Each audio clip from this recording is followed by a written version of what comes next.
Salam perdamaian para sahabat, sebelum Anda menyaksikan video ini jangan lupa like and subscribe agar kita dapat saling berbagi informasi.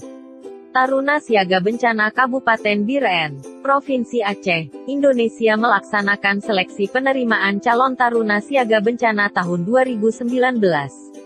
Dari 102 orang pendaftar sampai saat ini sebanyak 57 orang dinyatakan lolos pada seleksi tahap akhir. Ke-57 calon Taruna Siaga Bencana nantinya akan bersaing untuk lolos menjadi Taruna Siaga Bencana Biren yang akan ditempatkan pada 17 kecamatan.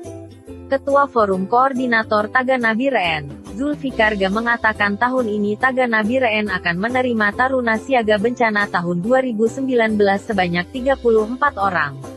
Masing-masing calon Taruna Siaga Bencana akan melewatkan beberapa tahapan seleksi yang telah ditentukan sesuai aturan perekrutan. Nantinya mereka akan ditempatkan di beberapa kecamatan untuk membantu masyarakat korban bencana dan lain-lain. Perekrutan sebagai relawan bencana tersebut merupakan kesiapsiagaan Tagana Biren untuk menghadapi bencana yang sewaktu-waktu akan terjadi.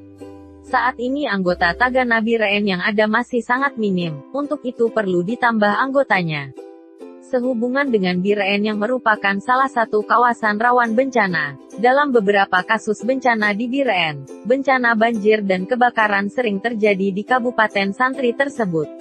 Nantinya bagi para calon Taruna Siaga Bencana Biren yang lolos akan dibekali ilmu kebencanaan melalui Dinas Sosial baik tingkat kabupaten atau provinsi. Tagana Jaya. Salam perdamaian para sahabat, sebelum Anda menyaksikan video ini jangan lupa like and subscribe agar kita dapat saling berbagi informasi.